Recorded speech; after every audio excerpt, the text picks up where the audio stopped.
Hey, everybody. Oh, I thought that was you, Cory. I thought you were playing the music. Sorry about that. It could be. All right. We are live. We are live, and Peter's here. I'm going to try to promote him again. All right. Welcome, everybody, to the Tuesday AMA. And we're recording. All right. Welcome, everybody, to the Tuesday AMA. We're going to get cranking. We appreciate every single one of you guys. We're going to focus on Safu fight today.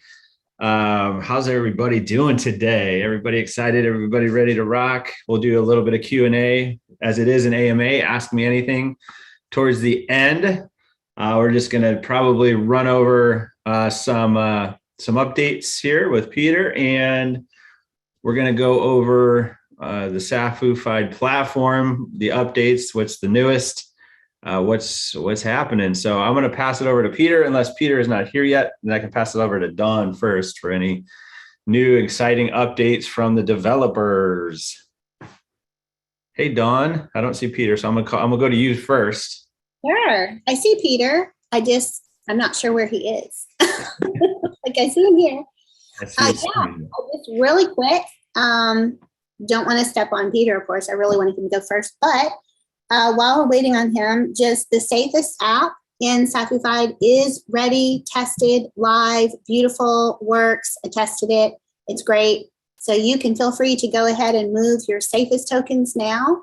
I do have a quick couple-minute walkthrough if you want me to play that real fast. Up to you. Yeah, let's. You said 1 minute? It's just a couple minutes long. Yeah, let's roll it through. Sure. Please do. All righty. Get you guys out of the way. All right, here we go. There's no sound, so don't think there's sound. Just want to watch the mechanics of it, right? Show that it does work. I moved my safest tokens. The first, of course, I got to sign into my wallet. Then I'm going to connect it.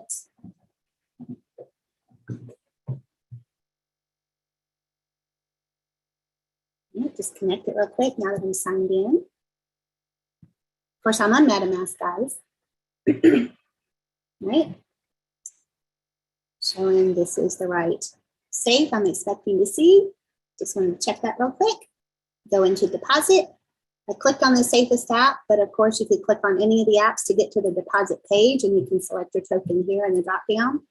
But this is the right wallet. This is the safest tokens I want to move to this safe. Going to go ahead and approve that transaction. If you've not approved safest, you'll have to do that. You have to approve each token. It's basically saying to your wallet that it's okay to use this token from your wallet because it is a different token. Yes, you will have to approve it again. You will get an approve message. And there you go, successful approved. Now you can deposit. The button will actually change to deposit for you. That's how you know it's ready.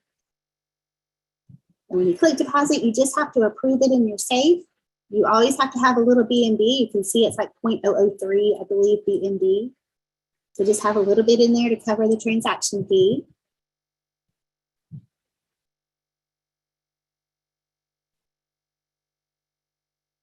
Take just a moment. Okay, successful deposit. Now I can go back to my safe and go to assets. And if I didn't see it right away, I can go to BSC scan, which is what I show you next. So you can find it on BSC scan. You just copy your safe address. You go to BSC scan. You paste that safe address in the search up at the top.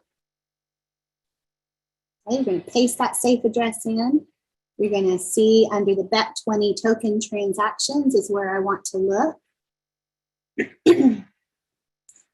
I will see 45 seconds ago. This was when I did it. You're going to see the amount of tokens, the value, and it is the safest tokens. It is confirmed. It's good. It's in the safe. And sure enough, I go back and check, and then it's populated. So it's all good. It works beautifully. All right, so please feel free to move your tokens. Of course, I will be available in the Zoom rooms. The Zoom guys, coaches are in the Zoom room. They're always available for you to help guide you through if you get stuck or whatever, so don't hesitate. Okay, back to you. Thank you, Don. Appreciate that. That silent but not silent walkthrough.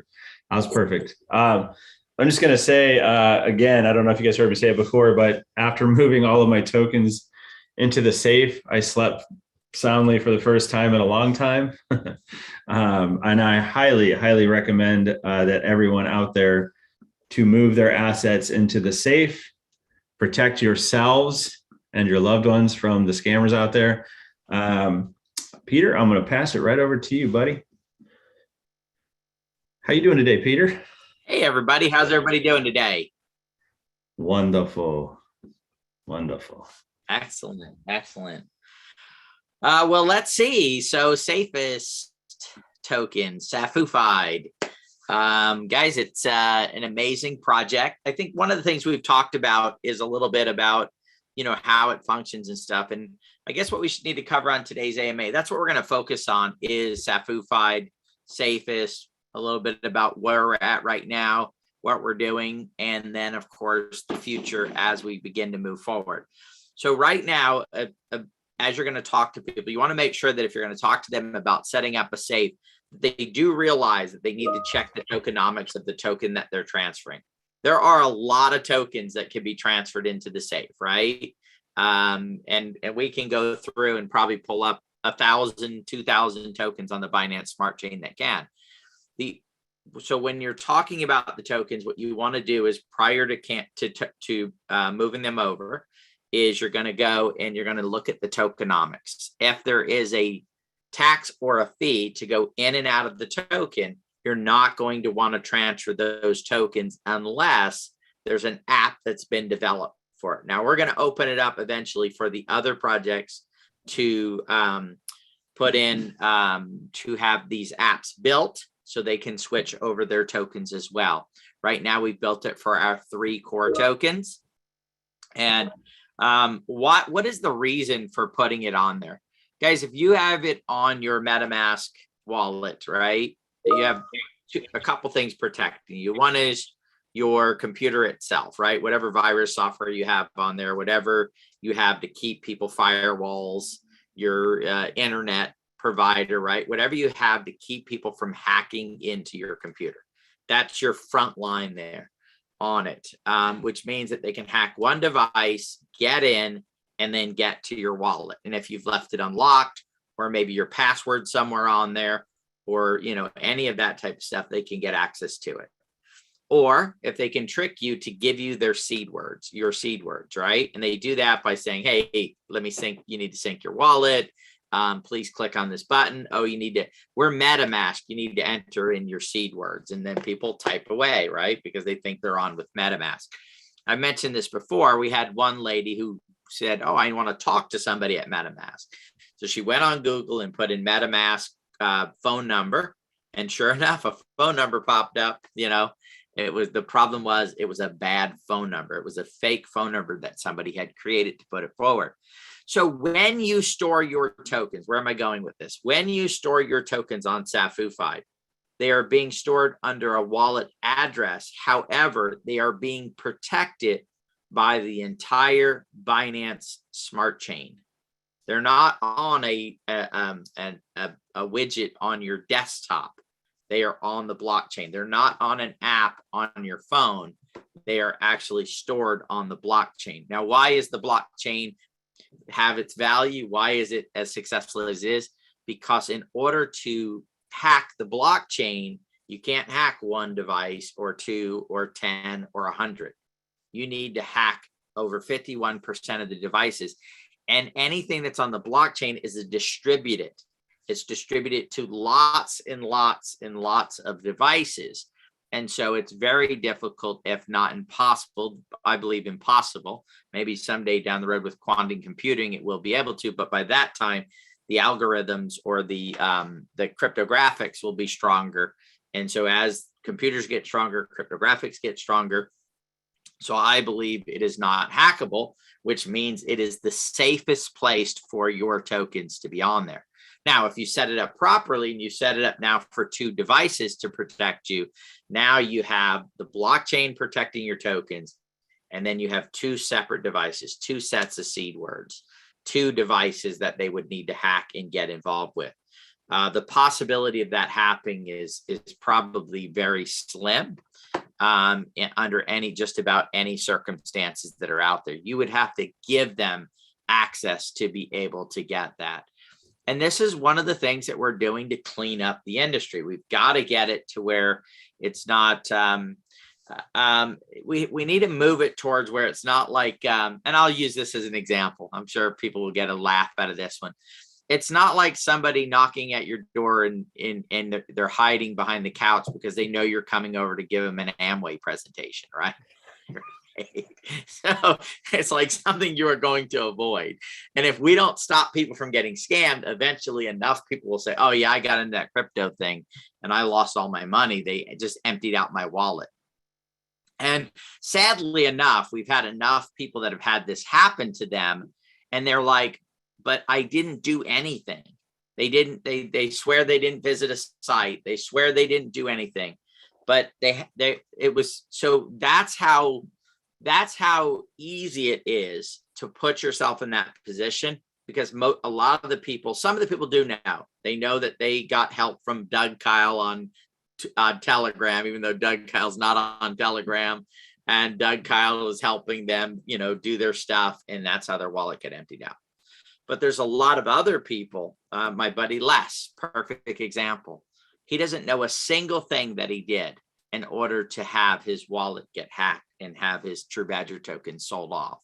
So again, this is the reason for using Safu to get them protected and to make sure that if it is.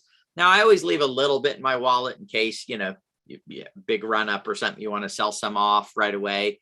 I always leave a little bit in my wallets because if I lose a little bit of what I have, it's probably okay, right? I can still, get by. What you don't want to do is if you have $10,000 in crypto where you lose the 10,000, maybe you lose a few hundred of that because you have it readily available in your safe and it's protected. So even if they know, and what has happened is it's left your wallet, it's gone to the safe, it's sitting on the chain in the safe, protected by multiple devices. You can do 3 devices, you can do 4 devices, you can do 5 devices.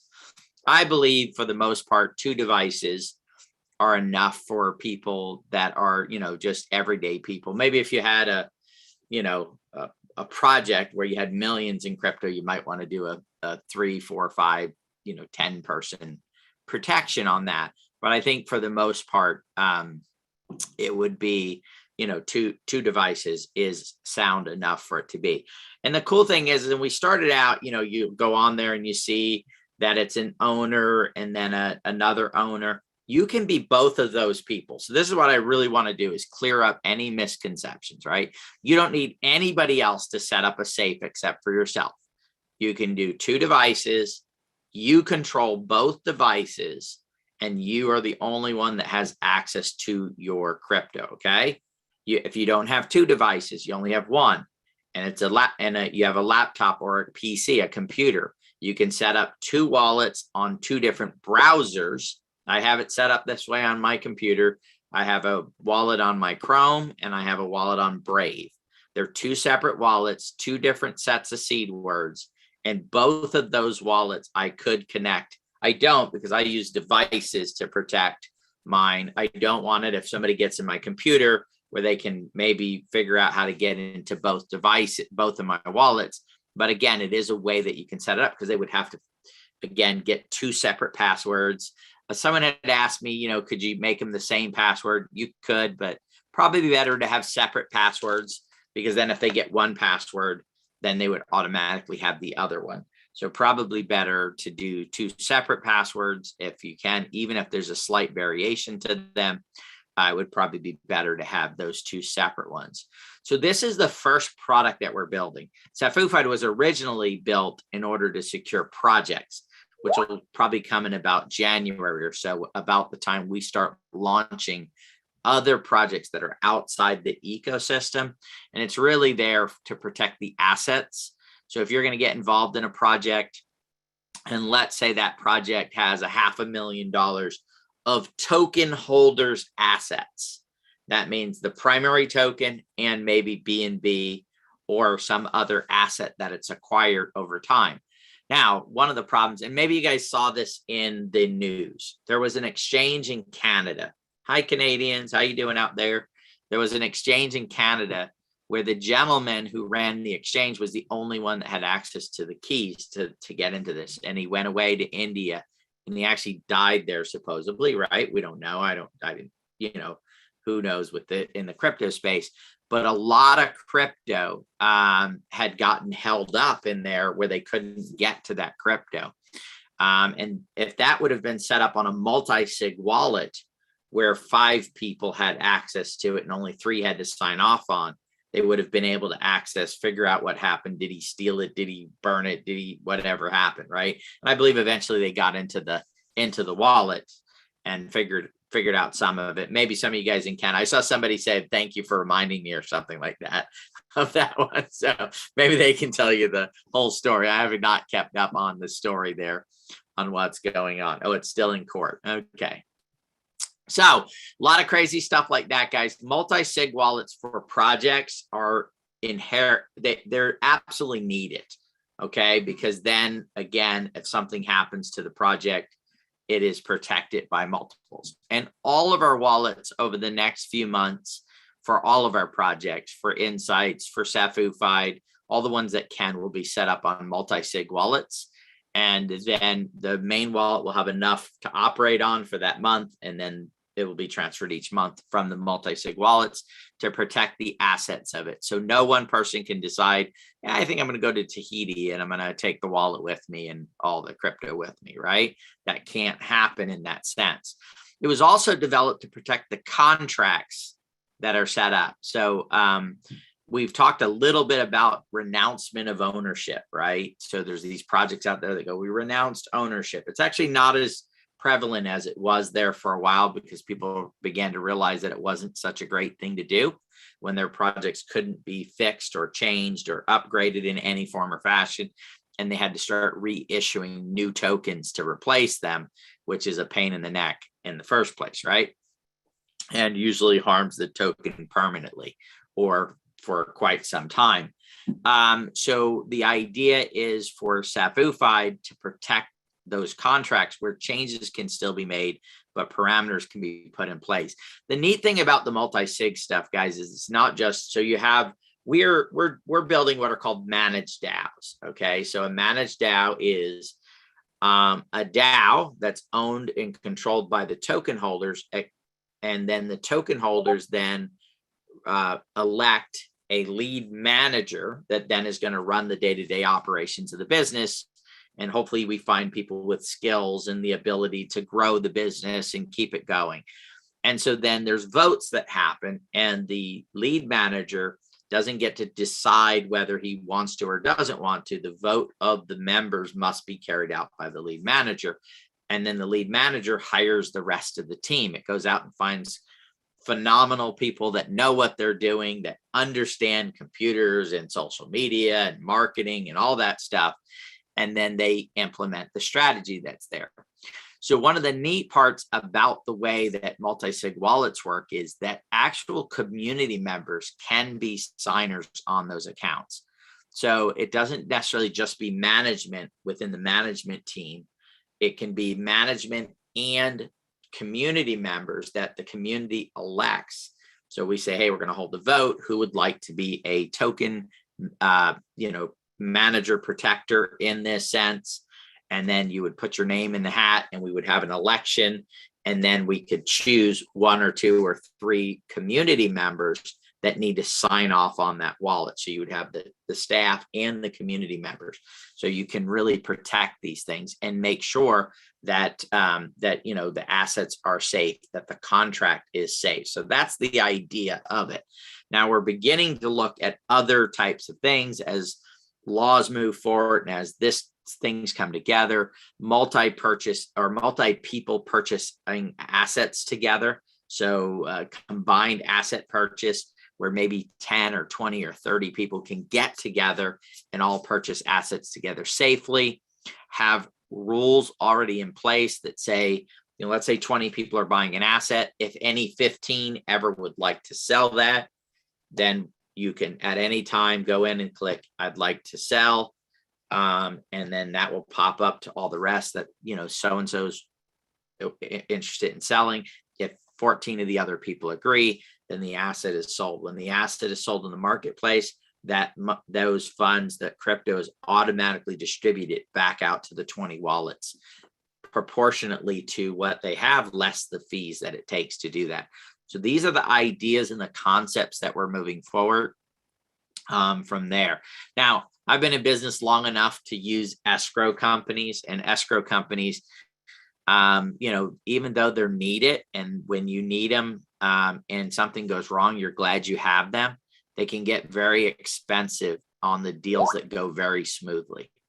And so one of the areas that we're looking at getting involved with, and where I believe the blockchain, smart contracts, cryptocurrency could have a huge impact, is in this area of escrow accounts, right? So trustless escrow, where two parties are able to come up with the rules of the escrow, and then proof is able to be delivered to the blockchain, and then that escrow account gets executed on. So shipping products from one country to the next, go online, very simply set up an escrow account, fund it with cryptocurrency.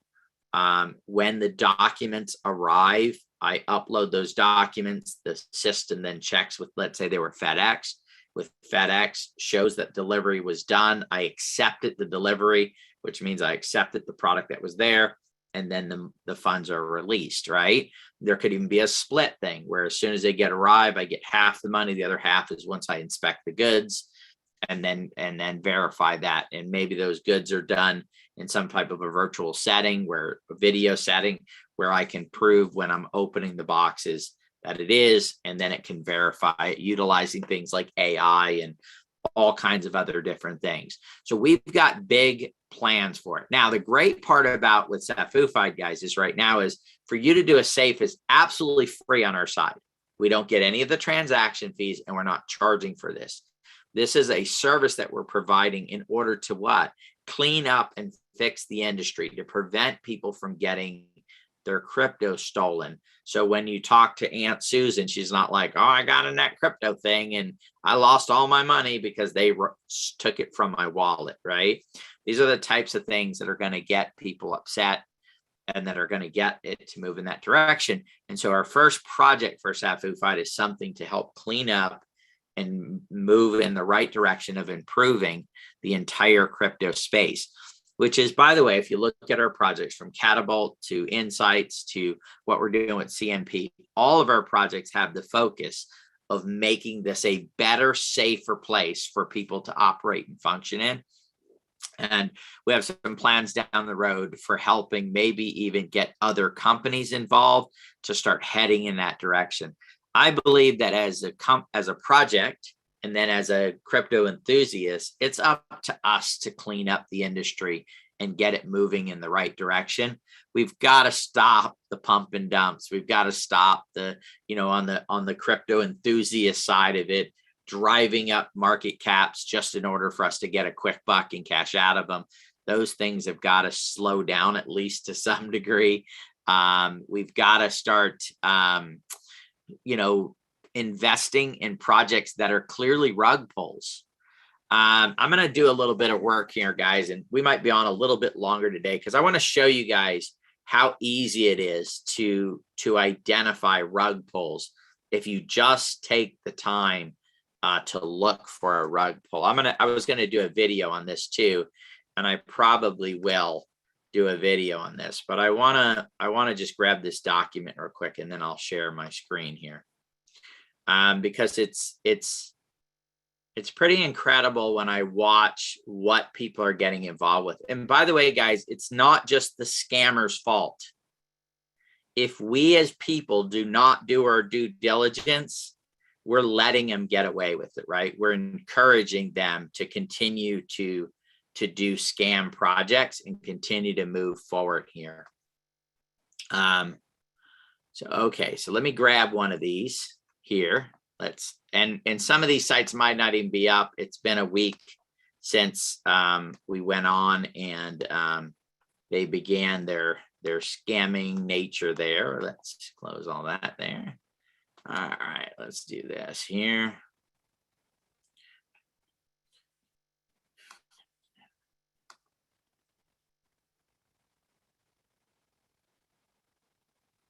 Let's go to our favorite little pile of poop. Did I really just say that on a business call? Oh my goodness, what does crypto do to your mind? So this one's not even there anymore, guys. This was on CoinMarketCap a week ago. And I just put in the contract address. It doesn't even exist anymore, okay? That's how, oh wait, maybe this is, let me go look and see what the last number is on it. Oh yeah, okay, sorry, there was a gap in there. All right, let's go look at Space Dog. Space Dog looks like a great project, doesn't it, guys? Oh.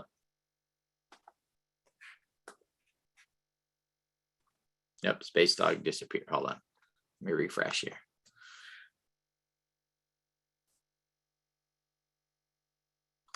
Guys, if it was really this easy to avoid getting involved in scams, I mean, I'm really going to be honest with you and tell you the best way to keep from getting into a scam is stick with the Nexus ecosystem, right?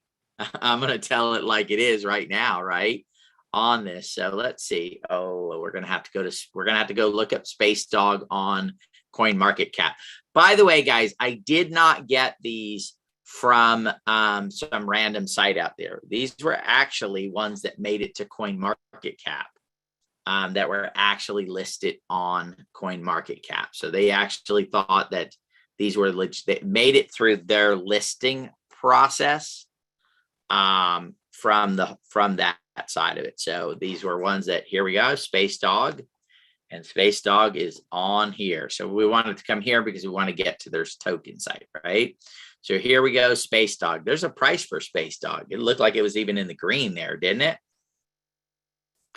All right, let's go down and let's look at, they got contracts. They've got all kinds of stuff going here. And let's see.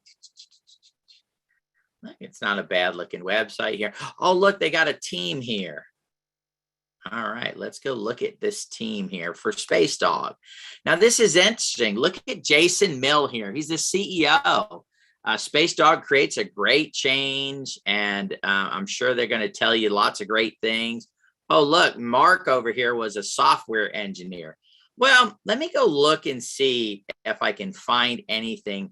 There's no links here to LinkedIn, is there? Oh, I don't see any here. No, that's interesting. I would probably put my link to LinkedIn in there. But let's go and search for Mark on the World Wide Web. Google. Oh my goodness gracious. You mean there's something called Google? And you can actually look up these things and see about them. So I go there, and the weird thing is the first thing that comes up for Mark period is Space Dogs itself. Now, you would think if this gentleman had actually been a programmer at Facebook, software engineer on Facebook in 2013, he joined the blockchain industry. Now, you would think that he would probably be somewhere else on the internet, right? Except for where?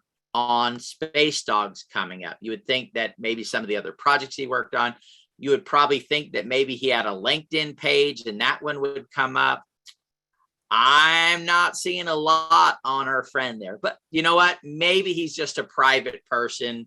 Maybe he doesn't want to be seen. Let's go look up Jason Mill, the CEO of this here. Guys, this stuff is so easy. Oh, wait, no. Let's do this one. This guy graduated from Oxford, guys. Oh, my goodness gracious. Tan Chi Guan is a graduate of this university here. So let's go see. Now, guys, I'm going to show you something here in this. So let's see. Okay, what do we got here? T-Gen, head of finance and operations. So this must be him right here for Trial. Nope. I'm going to tell you right now, it's not, because I went and looked at it. Guys, you can go through all of these and you're going to see that none of these are this gentleman here by doing. And of course, you can go to images, right? And you can look at and say, does any of those guys look like this gentleman that's on the site right there? Yeah, I'm just not seeing the resemblance, guys. And I got to tell you guys, you could do this in literally minutes for every project that you look at. So if you look at that project, I believe, went to a several $1,000,000 market cap.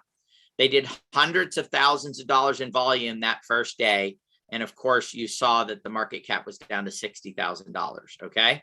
There's $30,000 left there in liquidity on the project, which probably has a time lock on it because they probably said, oh, we locked the LP for a while. But you can go down on the bottom of these guys and you can see major sales and stuff on what is going on with it. So it's very easy. And I've got a couple more of these. I'm not going to get into them, but I can show you 5 or 6 more, all that came out within 2 hours on CoinMarketCap. And out of 5 projects that were put up there, 4 of them were nowhere projects that were scams. 4 of them I was able to prove in the process of just simply doing that. Fake LinkedIn profiles where they built the profile, but you could tell it was built overnight. You could tell that it was faked by the way that it all weaved together. So by taking a little bit of time, guys, we can avoid by getting in these projects. And so if you're going to be in the crypto space, you know, of course you have the Nexus ecosystem. We're only going to bring quality projects. You don't have to worry about that. I've seen some people, and again, everybody needs to do what they want. They're your tokens. I've seen people take Safu-Fi tokens and TruBadger tokens and trade them for absolute crap coins, guys. Absolute crap coins, and watch them go down. We watched somebody cash out a substantial amount out of TruBadger and put it into another project, and they've lost 60% of their money since doing it versus leaving it in TruBadger and letting that grow. So why? Because you have a team here. You have people that are doing what they say. We're not out there just trying to pump market caps and get them there. We're building legitimately. And, I think we all get caught up in this thought process, because I was doing it too, guys, when, especially in the beginning of this year, we looked at it. We went on some of the launch pads and saw they'd have the listing of the token up 62 times, 142 times in a day or 2 days, and those type of things. And you start to think that that is reality in itself. But then you find out, you go to the launch pad and you had to have like 10,000 of their tokens, which would cost you like 70 grand, 90 grand in order to have it. And then you'd be able to get a small amount of those tokens. And they were, locked up. And of course, the token would pump up and then pump back down. So there's a lot of different situations where there's a lot of fake stuff that's out there. Matter of fact, if you go to CoinMarketCap and you go to the top gainers, probably I would say 80 to 90% of the top gainers, and especially the number 1, number 2 spot, never had a chance. You would have never been able to get involved in those tokens in order to do that. And I know this is an AMA about TruBadger and the Nexus ecosystem, guys, but we need to start educating ourselves and start figuring out what is real and what is not real. Because as token holders, if we keep buying into flat out scam projects, that with the 5 minutes of research, you could sit down and figure out that they are scams, then we're part of the problem. We're not part of the solution. We have to find legitimate projects, and that's what we need to put it into. And we need to be able to make that decision that we're going to stay in for long enough for it to give it a chance to make it and be a part of it. That's how you support a team. That's how you help build on the token. If you get involved even in a legitimate project, and let's say we all get in and we spike the price of the token up 80x, 70x, if it comes all the way back down, we've just taken away the resources that the team needs in order to build this project. I don't know if you guys know it or not, but every week we've got to pay bills, right? People have to get paid to do the work, to create the graphics, to do the marketing, to do all the stuff that's being done on these projects. And the only way we can do that is by having the resources of the project being there. And so if the price is spiking up and then spiking back down, it's not allowing that to happen. It would almost be akin to a business that's in the startup mode and it's going, and, you know, a bunch of people put up money in and say, hey, yeah, let's build this company. And then they get the company started and then everybody pulls their money back out. And then all of a sudden the account's empty. And then you're like, well, where are we going to get the money now to pay the light bill tomorrow or hire the cashiers or whatever it is that you're needing to do? So it's very important, us as Nexus ecosystem members, that we take a long-term view on the crypto projects that we're working in. We look at it and go, what is Safu-fied? It's a multi-sig wallet. It's providing value in that way to the community. And then what is the future of Safu-fied? What's Insights? Insights is going to give information on projects. Its goal is to help clean up some of this stuff. It's a decentralized trading mechanism, meaning it's going to trade on a smart contract where it's decentralized. So there's a lot of different things that are being put together here, guys, that have a bright future in where we're going. And that is, you know, the people that are going to make fortunes and that are going to build life-changing, you know, futures in it. You know, back in 2017, okay, end of 2017, the crypto market was going crazy, right? Market caps were skyrocketing. Things were going insane, right? I'm gonna share my screen here again. And I know this is probably longer than normal, guys. And you're probably going, oh my God, would he be quiet for a few minutes? Maybe. Let's see. All right, I'm gonna go pull this up here real quick. Now that we've, let's see, let's go here. Let's go here. But I'm on a mission, guys, to try and fix this space and make sure that we can, that it survives through the process here. I'm going to put in a token here called Dent. There she be, Dent. There we go. We are at a $386 million market cap. But what I want to do is come down here and we are going to go and we are going to do all for Dent. We're going to look at the history of Dent here. Okay. So here it is, right here is 2017. You guys can see the hype of 2017 spiked Dent to the moon, guys. Let's see if we can get it there. And now Dent comes along and it spikes again. When you're looking at these projects, guys, look at all this period of time here where you should have gotten into Dent, right? We're talking about right here in 0.12330 So here's the problem is people get in Dent here and here and here and here, and then it drops off and they'll sell their Dent here instead of holding it through this period of time and then allowing it to come back up and build from here to 0.0156. Now, are you still down a little bit? Yes, at this point, you're still down a little bit from where if it bought anywhere here in this peak. But if you sold down here, then you've taken that complete loss. But look how it went along and then spiked back up here, guys. This is the time when you want it to be buying and acquiring the token. People here with a long-term thought process. So here we are, 2018. So 2018, we went down to 0.00356. And then we're going to go to 21. So this is what, about 3 years right here, a 3-year period of time, correct? Yeah, 3 years. Now you're up here at 5x. So when it went in here. So this is when you want to be acquiring the token, guys, not. And so when we're looking at this stuff, guys, we're acquiring, we're thinking, if you're thinking short term, and here's my issue with this, guys, is a lot of you will leave this space and lose money on it. Ultimately, at the end of the day, you'll lose money. You won't make any money in the crypto space. And it's not that crypto is going to fail. Crypto is going to go to a $5 trillion market cap, 10 trillion in market caps, 20 trillion in market cap. But at the end of the day, most of the people out there will end up just having it be something that you use, something where you get products from it, something where it gives you more information. You might make a few pennies here and a few pennies here. And the reason why is we're going to let greed and fear decide how the steps that we take in getting involved in the crypto space. Greed and fear.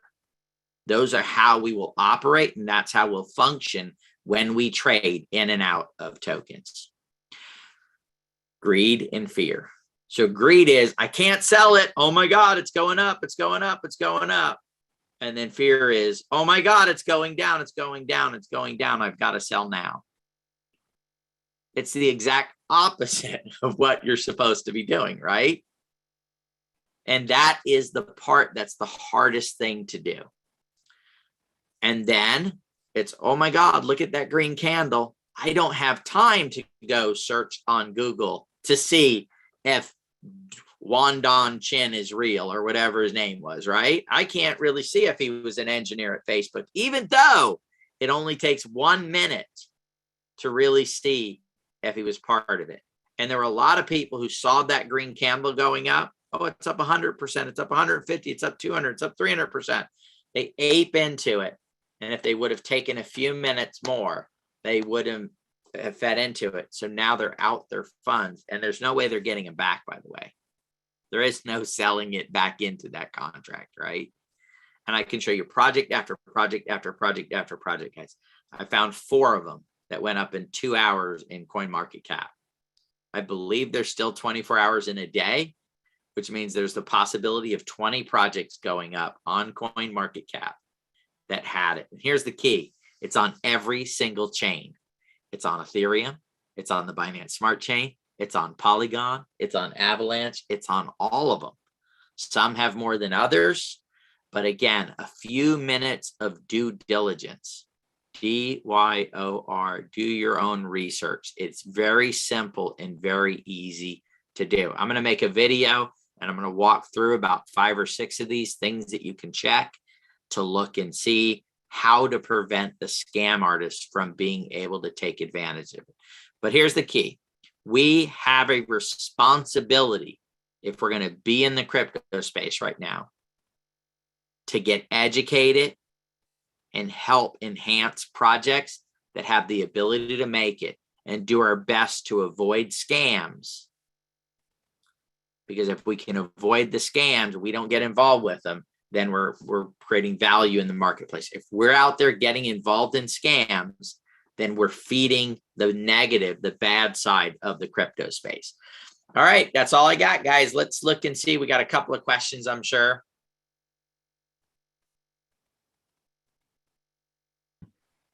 Yeah, I'll read them if you want. My internet's kind of hokey. Can you hear me? Yeah, we got you, Don. Okay, sure.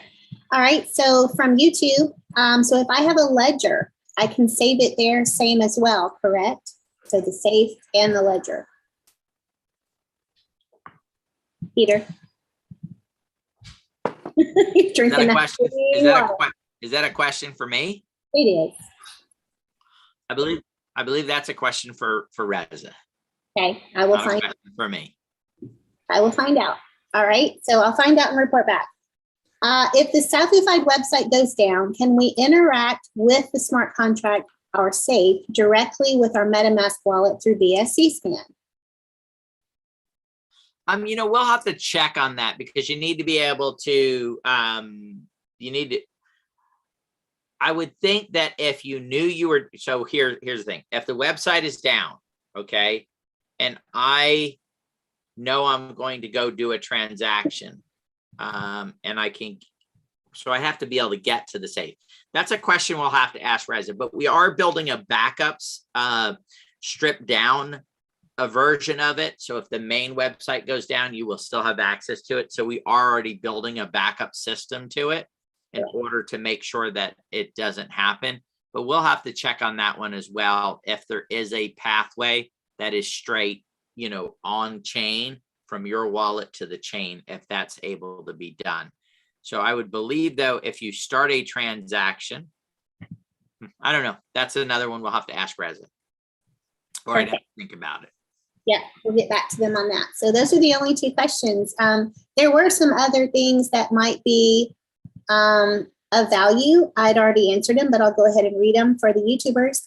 Are we planning on making Safu more mobile friendly? Yes, we are. We're actually working right now on the mobile responsive sites. So they won't be physical apps in your app store. They'll just be mobile responsive. So same website, you'll just go to it on your mobile and you will be able to see it clearly. Things will work and function as they should on mobile. Okay, that is in the works. Yeah, another question about the website app going down. We do have, redundant servers. We've got a server expert creating backups, et cetera. So we're trying to prevent any loss of access. We're trying to prevent it from going down ever, but we will get back to you on those other questions about that. Those were good questions. Let's see, I think that was pretty much it. The others were about the safe and can you change wallets and owners and things like that. You can do all of those things. Watch the trainings, get in a Zoom. If you have other questions we've got the Zoom posted here. We can post it on YouTube and they will walk you through every single thing you may have a question about. The gas fee. So it's not the Safu app that was causing, okay. So gas fees are just an indication that your transaction is not going to go through. If you have high gas fees, something's wrong with the transaction. They were actually working on the server yesterday morning when everyone was experiencing that. And I was in the Zoom with a lot of people and we were going through all that, trying to troubleshoot and everything. They were actually working on the server. So that was resolved. You can safely try to transfer everything. I worked with a bunch of people last night in Zoom. Everybody can move their tokens fine. Yeah. They're not in the servers anymore. So everything should be good.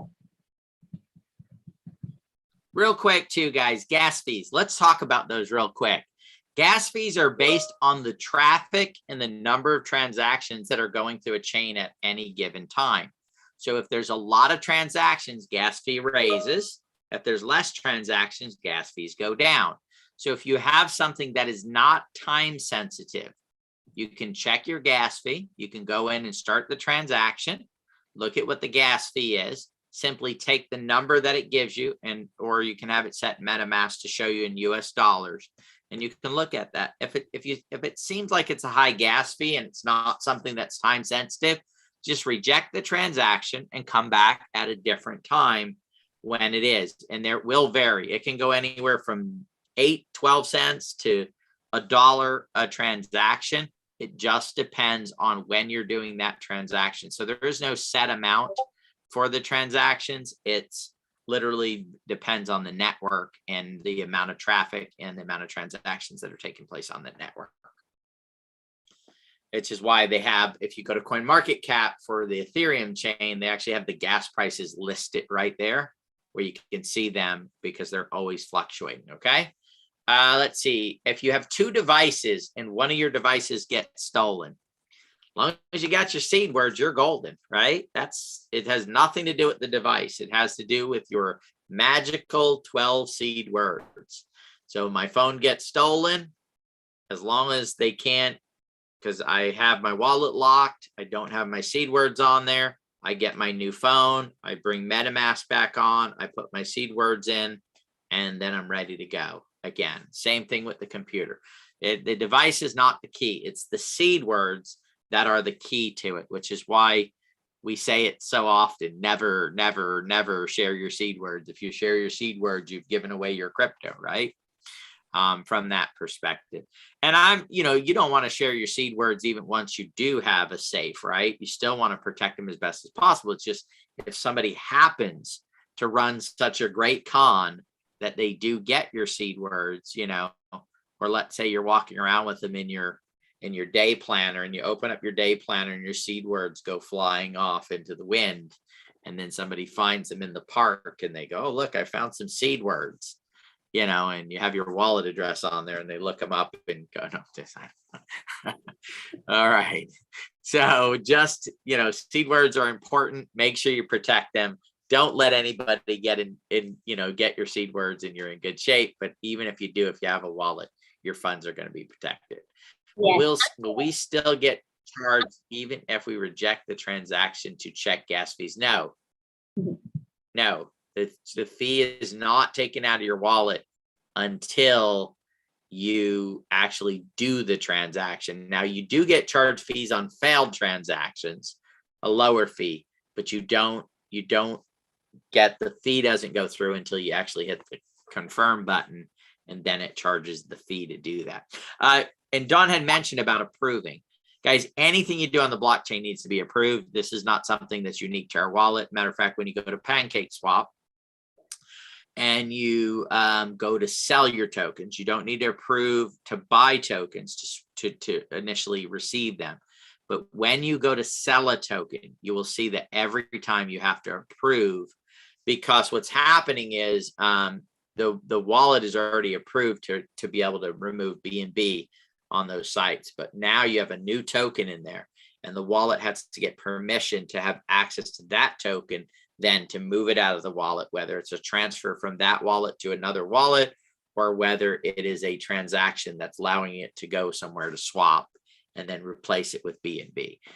So you definitely need to approve the transactions from there. Okay.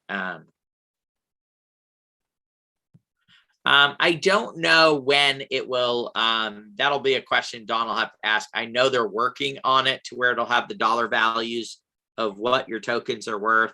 I just don't know when. So one of the things is they have to connect it to. So if you guys look at like PooCoin and these other ones, where they're getting the value from is in your MetaMask Trust Wallet.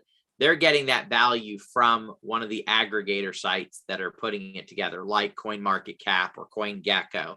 Those are the sites that collect what the sales price is and kind of coordinates everything together. And so it's got to be connected to one of those sites that then will give you the estimated value of your tokens at any given time. So we're still working on that. Yeah. He has a list, I promise you guys, of multiple things. He has a list. He has a list. So we're going to get it all sorted out. I promise. One thing I do want to add about that one question that the guy had, just really, really quickly, about what happens if you lose, one of your devices that's tied to your safe. Guys, you can add your safe to any device. So you need to copy your safe address, like I train. Whenever you create that safe, just copy that safe address and keep that somewhere safe. Because if you get a new device or you get a new computer or you set up a new browser, whatever it is you're doing, you can add that safe anywhere. There's a place on the actual website that says add safe, and you would just go there, add the safe, and then you can access it from any device. So just wanted to point that out. I think that's it. We got to go. All right. Excellent. Awesome. Yep. To the next meeting. Do the next one. Thank you guys so much for joining us today. We will see you on the burn party tomorrow, same time, same place, same channel. We appreciate you all. Stay safe. And one more quick question, guys. Yes, you do want to load some BNB into your safe wallet, into your BNB safe wallet.